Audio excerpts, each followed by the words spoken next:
Hello guys, അങ്ങനെ ഞങ്ങൾ രാത്രി ഒരു നൈറ്റ് ട്രിപ്പ് പോവേനേട്ടാ. നൈറ്റ് ട്രിപ്പ് ഒന്നുമില്ല, വീട്ടിൻ്റെ അടുത്ത് തന്നെട്ടാ പോണത്. കടുവാപ്പള്ളിയിലാണ്.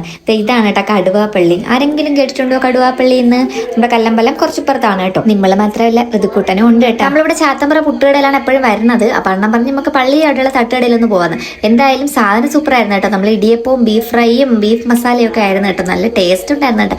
ബീഫ് ഫ്രൈ ഒക്കെ നല്ല ടേസ്റ്റ് ആയിരുന്നു കേട്ടോ. അപ്പം ഋതുക്കൂട്ടനും കൊടുത്ത് നമ്മളും കഴിച്ചു. അത്യാവശ്യം എരി ഉള്ളതുകൊണ്ട് ഋതുക്കൂട്ടൻ വലുതായിട്ടൊന്നും കഴിച്ചു. അവിടെ നമ്മൾ നേരെ ഇറങ്ങിയത് ഇപ്പുറത്തോട്ട് വന്നിട്ടുണ്ട്. അപ്പം നമ്മൾ കഴിഞ്ഞ പ്രാവശ്യം മോമോസ് കഴിച്ചായിരുന്നല്ലോ. അപ്പം ഫ്രൈഡ് മോമോസ് ഒരു പ്രാവശ്യം ട്രൈ ചെയ്തപ്പോൾ എനിക്ക് ഇഷ്ടമായിട്ട് ഫ്രൈഡ് മോമോസ്. ഇതിൻ്റെ ഈ സാധനം കണ്ടോ, നഗറ്റ്സ്. ഇത് ആദ്യമായിട്ടുണ്ടോ കഴിക്കുന്നത്. എന്തായാലും എനിക്കിതിപ്പോൾ കഴിച്ചു തോന്നിയത് നമ്മൾ ആ മോമോസിനെ കാട്ടിയും കുറച്ചുകൂടെ ബെറ്റർ ആയിട്ടുണ്ട് എനിക്ക് ടേസ്റ്റ് തോന്നിയത്. എന്തായാലും കൊള്ളാം. പിന്നെ നമ്മൾ ചിക്കൻ പെരി പെരി റാപ്പും കൂടെ ഓർഡർ ചെയ്തിട്ടുണ്ടായിരുന്നേ. അപ്പം അണ്ണ ഒരു സൈഡിൽ ഇരുന്നിട്ട് അവക്കാഡോ ഷേക്ക് ഉണ്ടോ കുടിക്കുന്നത്. ഋതുക്കുട്ടൻ അവക്കാഡോ ഷേക്ക് കുടിച്ചപ്പോഴത്തേക്കും വേണ്ട എന്ന് പറഞ്ഞു. ഞാനിത് ഭയങ്കര ടേസ്റ്റ് ആവുമെന്ന് പ്രതീക്ഷിച്ചായിരുന്നു. പക്ഷേ ടേസ്റ്റ് ഒക്കെ തന്നെ. പക്ഷെ അതിനകത്തിരിക്കുന്ന ആ ഒരു ഇലയുണ്ടല്ലോ, ആ സാധനത്തിന്റെ ടേസ്റ്റ് എനിക്ക് വലുതായിട്ട് ഇഷ്ടപ്പെടുന്നു. നമ്മളെ ബർഗറിനകത്തൊക്കെ ഇരിക്കുന്ന അതിന്റെ പേര് എനിക്ക് അറിഞ്ഞു കേട്ടോ. എന്തായാലും സാധനം വാങ്ങിച്ചല്ലേ, കഴിച്ചു കഴിഞ്ഞ് നമ്മൾ നേരെ വീട്ടിലോട്ട് ചേട്ടാ.